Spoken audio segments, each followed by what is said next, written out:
Good morning students. मैं doctor Harish Kumar, associate professor political science, Shri Kalyan Rajkiya Kanya महाविद्यालय सीकर। आज अपन अमेरिका की विदेश नीति की अगली कड़ी के रूप में राष्ट्रपति जॉनसन के काल की विदेश नीति के बारे में चर्चा करेंगे। राष्ट्रपति कैनेडी की हत्या के बाद 1964 में नए राष्ट्रपति के रूप में जॉनसन को चुना गया। इन्होंने अपने कार्यकाल में कठोरता का रुख अधिक अपनाया। इससे संबंधित अपन उनकी विदेश नीति को इस प्रकार समझ सकते हैं। सबसे पहले अपन चर्चा करेंगे जर्मनी में बर्लिन नीति। 1945 से जो विवाद जर्मनी को लेकर चला आ रहा था वे सभी यथावत रहे। उन विवादों को ख़त्म करने में किसी भी राष्ट्रपति की कोई महत्वपूर्ण भूमिका नहीं रही। पूर्वी जर्मनी और पश्चिमी जर्मनी का एकीकरण करने का विरोध भी किया गया। ये थी जॉनसन के समय में जर्मनी के प्रति अमेरिका की फॉरेन पॉलिसी। दूसरा हम देखेंगे कि चीन के प्रति राष्ट्रपति जॉनसन के काल में अमेरिका की फॉरेन पॉलिसी क्या रही है। द्वितीय विश्व युद्ध की समाप्ति के बाद अक्टूबर 1949 को चीन में साम्यवादी क्रांति हुई, जिसमें माओ त्से तुंग के नेतृत्व में साम्यवादी सरकार की स्थापना की गई, जिसे राष्ट्रपति जॉनसन ने मान्यता नहीं दी, क्योंकि अमेरिका सदैव ही साम्यवादी विचारधारा के खिलाफ रहा था। इसके स्थान पर ताइवान वाली चीनी सरकार की मान्यता को ही अमेरिका ने बरकरार रखा था। यहाँ भी हम देखते हैं कि अमेरिका के राष्ट्रीय हित हैं वो सर्वोपरि है। तीसरे बिंदु के रूप में अपन देखेंगे नाटो की प्रतिनीति।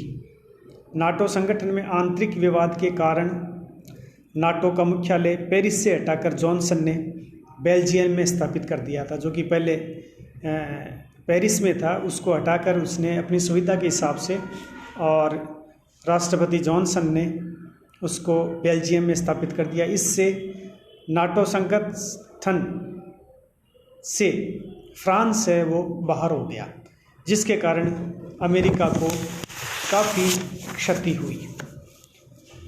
अगली जो बात है जिस पे अपन चर्चा करेंगे जॉनसन के समय की फॉरेन पॉलिसी, वो है अरब इजराइल के प्रति उनकी नीति क्या रही। जॉनसन के कार्यकाल में पश्चिमी एशिया में जून 1967 में अरब इजराइल के बीच जो संघर्ष हुआ, उसमें अमेरिका ने इजराइल को अधिक महत्व दिया। अरब पर आक्रमण की नीति अमेरिका ने बनाई थी। इस युद्ध के कारण सभी अरब राष्ट्र अमेरिका के खिलाफ संगठित हो गए। उसके बाद अपन देखेंगे कि वियतनाम के प्रति राष्ट्रपति जॉनसन के समय में उनकी फॉरेन पॉलिसी क्या रही है। वियतनाम युद्ध को अमेरिका ने अपनी प्रतिष्ठा का मुद्दा बना लिया था। इस युद्ध में शामिल होने के कारण अमेरिका को काफ़ी आर्थिक नुकसान भी उठाना पड़ा था। रूस को पराजित करने का अमेरिका ने पूरा प्रयास किया, लेकिन रूस को अमेरिका पराजित नहीं कर सका। इसके अंदर भी रूस है वो ज़्यादा सफल रहा। इसके बाद देखेंगे अपन अंतर्राष्ट्रीय सहभागिता के संबंध में। जॉनसन काल में अमेरिका ने विश्व में जासूसी करने का दायरा बढ़ा दिया था। इससे अमेरिका को अपमान भी सहना पड़ा था, क्योंककि दूसरे राष्ट्रों की जो अंदरूनी मामले थे उनकी भी अमेरिका ने जासूसी करवाना प्रारंभ कर दिया था। 23 जनवरी 1968 को अमेरिकी पौध को जासूसी करते हुए पकड़ा भी गया था, जिस पर विदेश सचिव D.N. रस्क ने कहा था कि ये पौध मार्ग से भटक गया था, जबकि वास्तविकता ये थी कि इस अपनी योजना के तहत वो उससे जो अगेंस्ट में कंट्रीज़ थे उनकी जासूसी कराने के अंदर वो लगा हुआ था। लेकिन उसने अपनी सफाई देने के लिए, जो उनका फॉरेन सेक्रेटरी था D.N. रस्क, उसने कहा था कि ये पौध है मार्ग भटक गया, न कि ये जासूसी के लिए गया हुआ था। उसके बाद अपन देखेंगे लैटिन अमेरिका की नीति। जॉनसन काल में लैटिन अमेरिका के राष्ट्रों के प्रति मैत्री व सद्भावना बढ़ाने का प्रयास किया गया, क्योंकि अमेरिका चाहता था कि वो अंतर्राष्ट्रीय स्तर पर अपनी स्थिति को और भी मजबूत करे, और इसके लिए अमेरिका को ये बेहतर तरीका लगा कि वो लैटिन अमेरिका की जितने भी कंट्री है उनके प्रति वो सद्भावना बनाए, उनके प्रति वो मित्रता की भावना रखे। किंतु जॉनसन को इसमें अधिक सफलता नहीं मिली, क्योंकि जॉनसन की नीतियों से विश्व के जो राष्ट्र थे वो भली भांति परिचित थे। वो चाहते थे कि अमेरिका जो भी कार्य कर रहा है वो अपने राष्ट्रीय हितों को सर्वोपरि रख कर रहा है, उसकी मैत्री व सद्भावना की जो नीति है उसके अंदर मात्र एक छलावा है। इस काल में रूस चीन विवाद भी उभर कर सामने आए।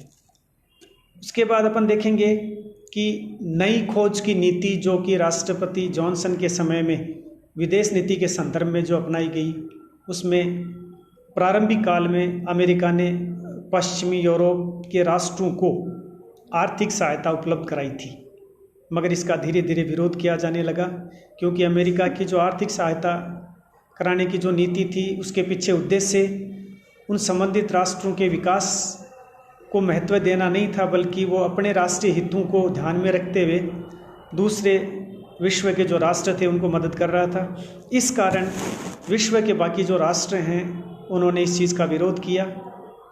डेमोनिशन गणराज्य को साम्यवाद से बचाने का भी अमेरिका ने प्रयास किया, जो कि रूस के प्रभाव में जाना चाहता था।